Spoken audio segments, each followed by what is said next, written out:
Hello, everyone. My name is Jane, a 27-year-old woman with an ordinary life that took an unexpected twist a few years ago. This is my tale, honest and unfiltered, about how a series of choices and events reshaped my world in ways I never imagined. It all started when I made a bold career move, leaving my old job to become an accountant at a vibrant new company. That's where I met Mark, the charismatic sales manager whose confidence and charm were impossible to ignore. With a smile that could close any deal, he quickly became the spark that changed my life. Our first meeting was nothing short of serendipitous. It happened in the office break room, next to a notoriously temperamental coffee machine that seemed to have a vendetta against everyone. "Hey, you're the new accountant, right?" Mark asked, leaning casually against the doorframe, his smirk radiating effortless charm. "Guilty as charged." "I'm Jane, and you are?" I responded, trying to play it cool despite the curiosity bubbling inside me. "I'm Mark, head of sales and the unofficial coffee machine whisperer," he said with a playful wink. We both burst into laughter, and in that moment, a connection was born. From then on, our conversations flowed effortlessly, filled with witty banter and shared smiles. Fast forward 2 years, and Mark orchestrated the most romantic proposal I could have ever dreamed of. He whisked me away for a weekend getaway to a picturesque beach, where we dined under a breathtaking sunset. As the waves crashed gently in the background, he dropped to one knee, his eyes gleaming with love. "Jane, will you marry me?" he asked, holding out a sparkling ring. Overwhelmed with joy, I said yes, without a moment's hesitation. Our wedding was a beautiful celebration, brimming with love, laughter, and the warmth of family and friends. It felt like the perfect beginning to our forever. After the wedding, we settled into married life in my grandfather's charming old house, a place steeped in history and memories that I'd always cherished. The creaky floors and vintage charm made it feel like home from the moment we moved in. A few weeks into our new routine, Mark brought up a surprising idea over dinner one evening. "Babe, have you ever thought about taking a break from work? Maybe trying out the housewife role for a while?" he suggested, his eyes bright with hope. I was taken aback. "A housewife? Mark, you know how much I love my career," I replied, my voice tinged with confusion. "I get that, Jane, but my job's going really well. We can afford it. Imagine a life without the stress of deadlines, just focusing on us, maybe even starting a family soon," he said, reaching for my hand. His enthusiasm was infectious, and though it went against my instincts, I found myself warming to the idea. Why not shake things up a bit? I thought. So I agreed, stepping into a role I never envisioned for myself. The first few weeks as a housewife were exhilarating. I finally had time to indulge in hobbies I'd neglected, tending to the garden, losing myself in novels, and experimenting with new recipes in the kitchen. Mark would come home to a spotless house and a warm dinner waiting on the table. Our evenings were filled with laughter, dreaming about the future, and savoring the intimacy of our new routine. It felt like an extended honeymoon, a blissful bubble where the world outside didn't exist. But as the weeks turned into months, a quiet restlessness began to creep in.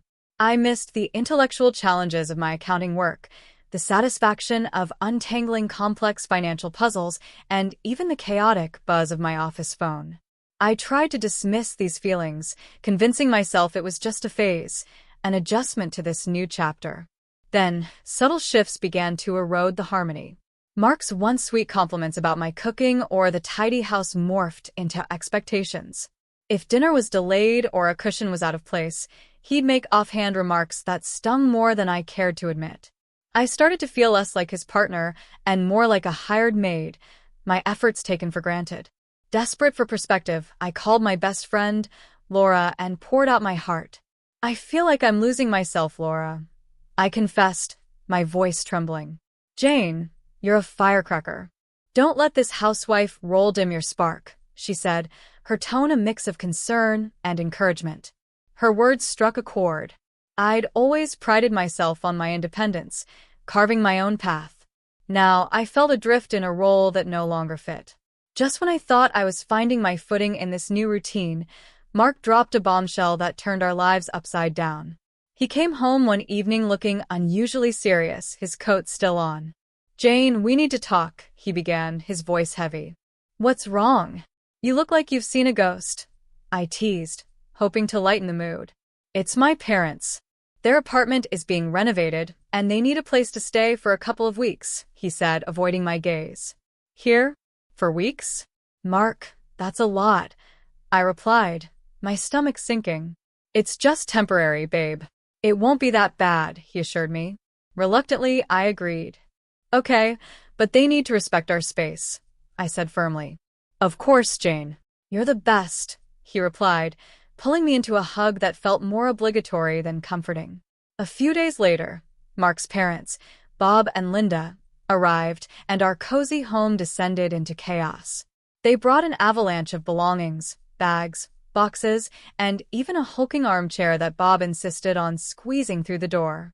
"Jane, dear, make some room. We've got a lot of stuff," Linda declared, barging in with a box that seemed to hold her entire life's possessions. "Hope you don't mind us bringing a few comforts from home," Bob grunted, wrestling with a chair.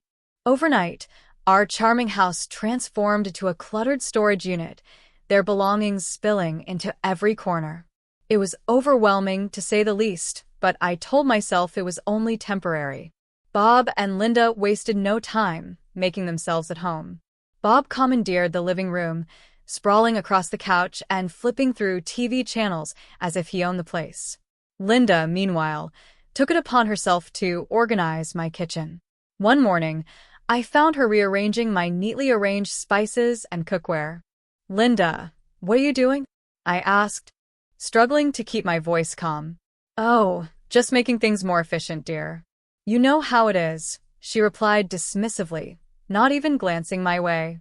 I bit my tongue, reminding myself to stay patient, but inside, I was seething.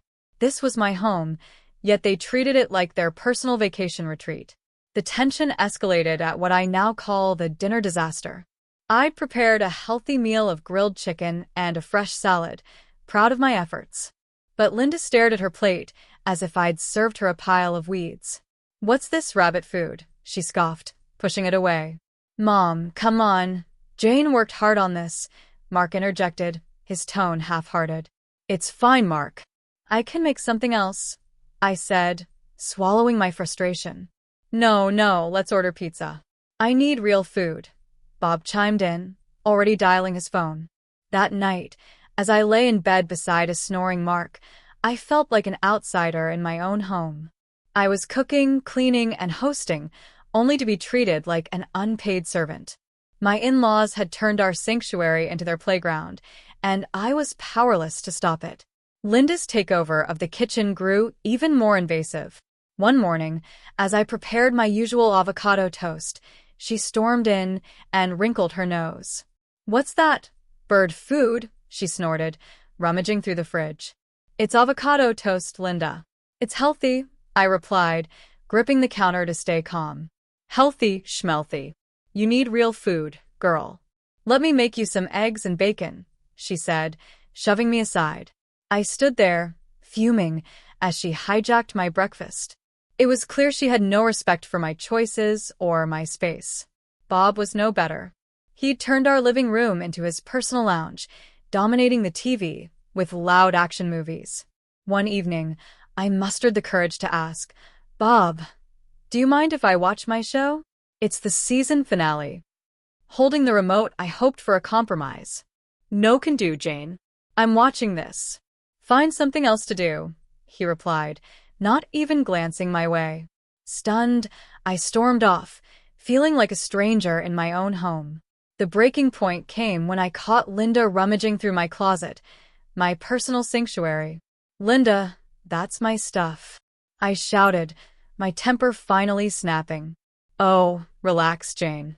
I'm just making space for our things.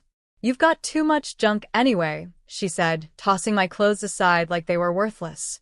At that moment, Mark walked in. "What's all the yelling about?" he asked, looking exasperated. "Your mother's going through my things, that's what." I snapped. "Mom, maybe ask Jane before moving her stuff," Mark said, but his tone lacked conviction. Fine. I was just trying to help, Linda huffed, storming out. I turned to Mark, my voice shaking. They're taking over, Mark. This is our home, not theirs. He sighed, rubbing his temples. Just bear with it a little longer, okay? In that moment, I felt utterly alone, as if Mark was siding with his parents over me. My home no longer felt like mine. The situation was already unbearable, but the final straw came when I discovered my bank card was missing. Panic surged through me as I tore the house apart, searching every nook and cranny. To my shock, I found it in Linda's purse. Heart pounding, I confronted her. Linda, why do you have my bank card? I demanded, holding it up. She shrugged, unfazed. Oh, I needed to pick up a few things and didn't have cash on me, she said, as if it were the most natural thing in the world. I stood there, speechless, my trust shattered.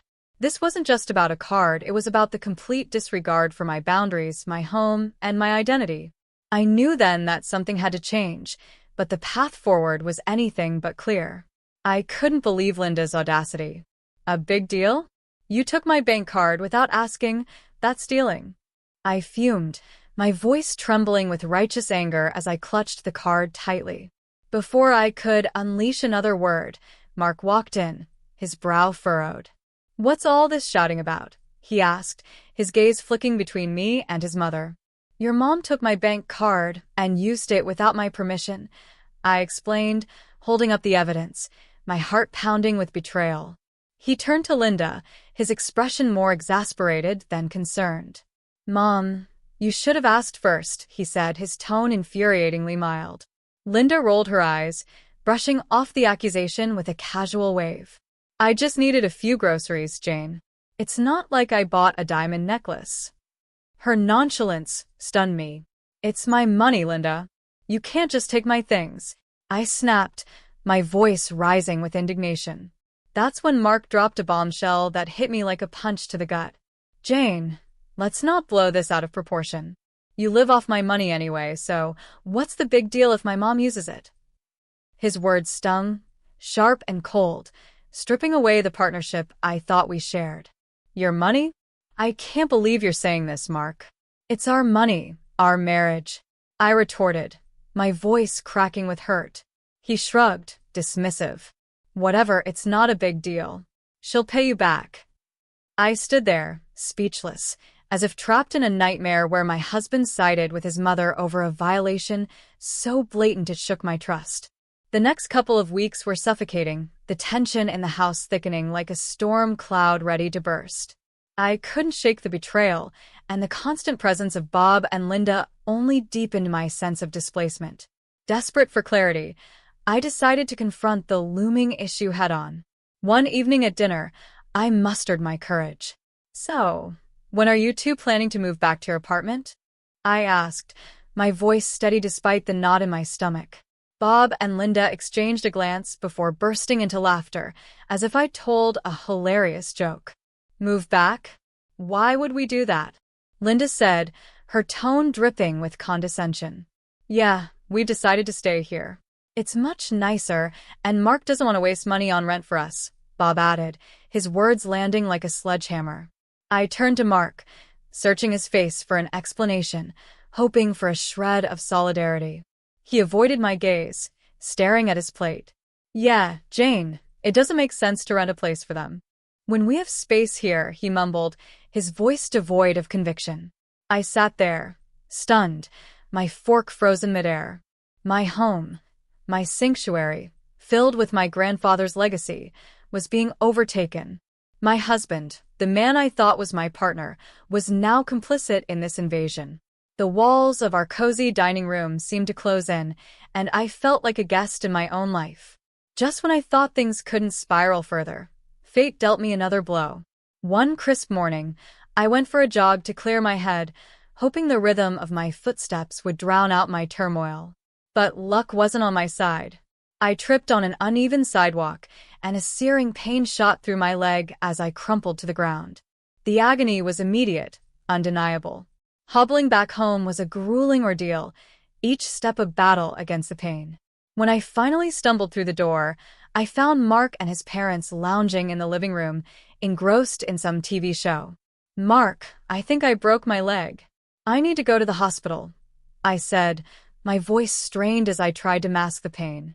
Mark looked up, his face twisting with annoyance rather than concern. "What now, Jane? Can't you see we're busy here?" he snapped. Linda chimed in, her tone dripping with skepticism. "Oh, stop being dramatic. It's probably just a sprain." The dismissal cut deeper than the physical pain. "No, it really hurts. I need help," I insisted, the room spinning as I gripped the doorframe for support. Bob scoffed, adding insult to injury. "At your age, you shouldn't be running around like a teenager. Serves you right." Their callousness left me reeling. "I'm in pain here. Can't any of you see that?" I pleaded, my voice breaking. Mark finally stood, his expression one of inconvenience rather than empathy. "Fine, I'll take you, but this better not be some ploy to get out of housework," he muttered. The hospital confirmed my worst fears, a broken leg, requiring weeks of recovery. The next few weeks were a living hell. Confined to crutches, I could barely navigate our cluttered home, now overrun with Bob and Linda's belongings. You'd think my husband and his parents would step up to help, but they acted as if my injury was a minor inconvenience to their routine. I was still expected to cook, clean, and maintain the house, despite my condition. One afternoon, I struggled to prepare lunch, balancing precariously on my crutches as I chopped vegetables. Linda sauntered in, her eyes narrowing as she watched me fumble. "Can't you do that any faster?" "We're hungry," she said, not offering a shred of assistance. "I'm doing the best I can on one leg," I snapped, my frustration boiling over. "Well, it's not good enough. You're being incredibly lazy," she retorted, her words slicing through me. Before I could respond, Mark walked in. "What's going on here?" he asked, glancing between me and his mother. "Your wife is taking forever to make lunch." "It's like she's using her injury as an excuse," Linda complained, crossing her arms. Mark sighed, his gaze settling on me with exasperation. "Jane, can't you just try a bit harder? We're all hungry here." I stared at him, disbelief washing over me. "Try harder? I'm on crutches, Mark. What do you expect me to do?" I shot back, my voice trembling with pain and anger. He shrugged, turning away with his mother, leaving me alone in the kitchen, seething and humiliated. The weight of their indifference pressed down on me, and I felt more isolated than ever. Just when I thought this nightmare couldn't get any worse, Linda and Bob delivered another devastating blow. A few weeks after my injury, they announced they were hosting Thanksgiving at our house, inviting their extended family to join. The news hit me like a ton of bricks, shattering what little composure I had left. "Thanksgiving? At our house?" I asked incredulously, my voice laced with panic. "Key, how am I supposed to manage that with my leg like this?" Linda waved her hand dismissively, as if my concerns were trivial. "Oh, you won't have to do much. Just stay out of the way and let us handle it," she said, her tone patronizing. I was livid. "This is my house, Linda. You can't just invite people over without asking me," I exclaimed, my voice rising with righteous fury. Mark stepped in, his expression weary. "Jane, it's just a family gathering. Let's not make a big deal out of it." "A big deal? Mark, I can barely walk, and now your parents are taking over our home for a party."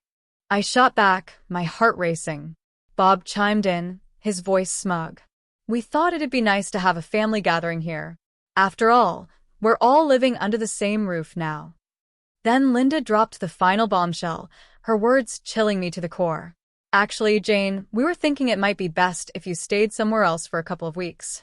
With your leg and all, you'll just be in the way." I stared at her, dumbfounded, my mind reeling. Stay somewhere else? In my own home?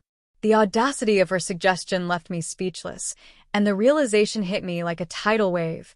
I was no longer welcome in the life I had built. Somewhere else? In my own house? I echoed, my voice sharp with disbelief as Linda's words hung in the air. "Yes, dear, just for a couple of weeks. It's for the best," she continued, her tone dripping with false kindness, as if she were doing me a favor. My blood boiled, a fiery rage surging through me. You want me to leave my home so you can play host? That's insane. I snapped, my hands trembling. Mark chimed in, his voice infuriatingly calm, as if he could smooth over the absurdity. Jane, it's just for a short while. It'll be easier for everyone. Easier for everyone? I shot back, my voice shaking with fury. This is my home, Mark.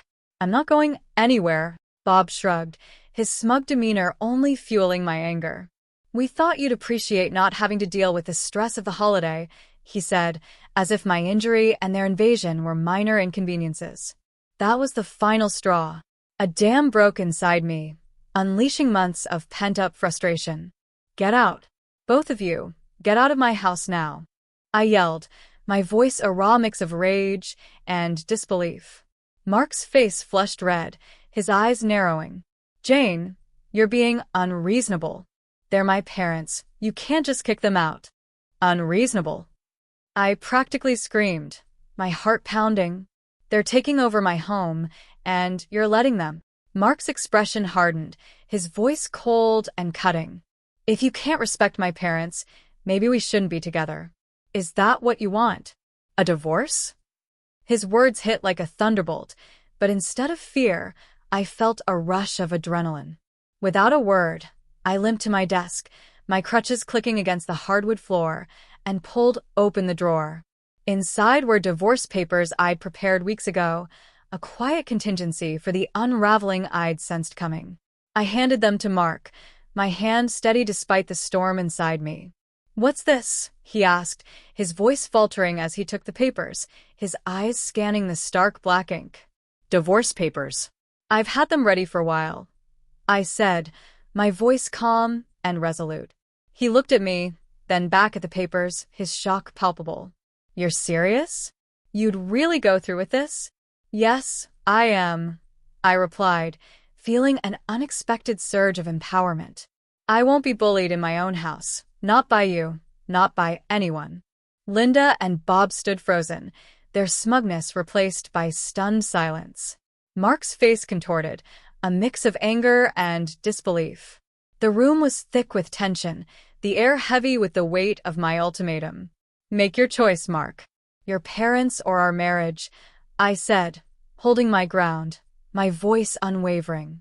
To my shock, Mark let out a cold, bitter laugh that sent shivers down my spine. Fine, he said, snatching a pen from the table. With a flourish, he signed the papers right there, his signature a jagged slash across the page. You'll regret this, Jane. You can't even support yourself without me, he sneered, his words laced with venom. I met his gaze, unflinching, a newfound strength anchoring me. I'll manage, I said, my voice barely above a whisper, but carrying the weight of my resolve. He shrugged, his indifference cutting deeper than his anger. Your loss. With that, he and his parents began gathering their belongings, the clatter of their hurried packing echoing through the house. The door slammed behind them, and just like that, my marriage was over. As silence settled over the house, a strange peace washed over me. I was alone, yes, but it was a far better alternative to the constant tension and disrespect. The first thing I did was call a locksmith securing my home, my personal fortress, with new locks. The click of the deadbolt felt like a reclaiming of my autonomy, a small but powerful act of defiance. My grandfather's house, with its creaky floors and warm memories, was mine again, a sanctuary I'd fought to protect. Thanksgiving arrived faster than I expected, the holiday looming as I adjusted to my new reality.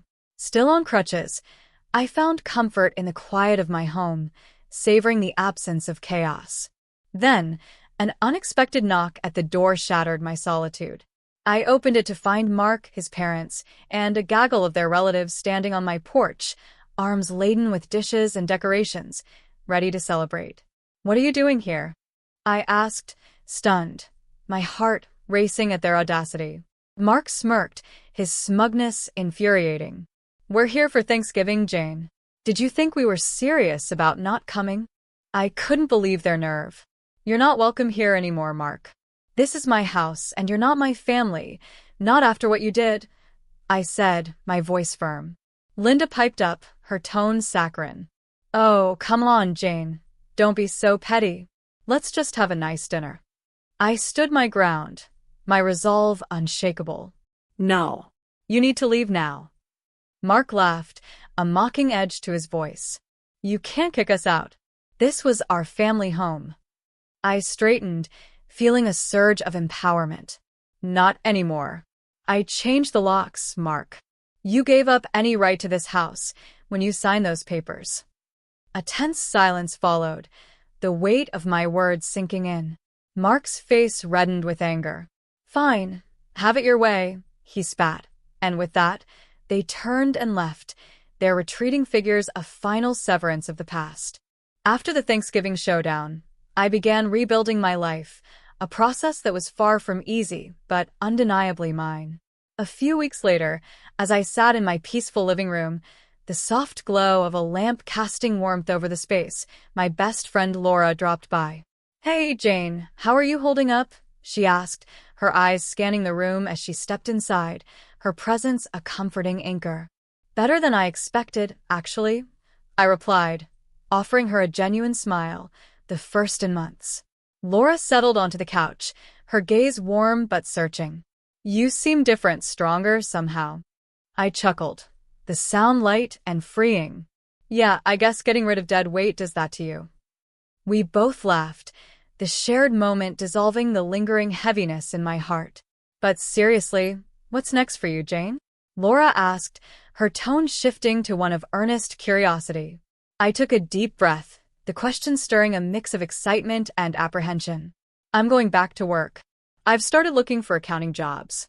It's a bit scary, I won't lie, but it's time to get back on my feet, I said, my voice steady with determination. Laura nodded, her smile wide and encouraging. That's the spirit. You were always the smartest one at the office. They'll be lucky to have you back. Her words meant more than she could know, a boost of confidence that fueled my resolve. I was ready to face the world again on my own terms. The next few weeks were a whirlwind of job interviews, resume tweaks, and rediscovering the rhythm of my independence. My efforts paid off when I landed a fantastic position at a local accounting firm, a role that reignited my passion for numbers and problem-solving. For the first time in what felt like forever, I was excited about the future, a future I was shaping with my own hands.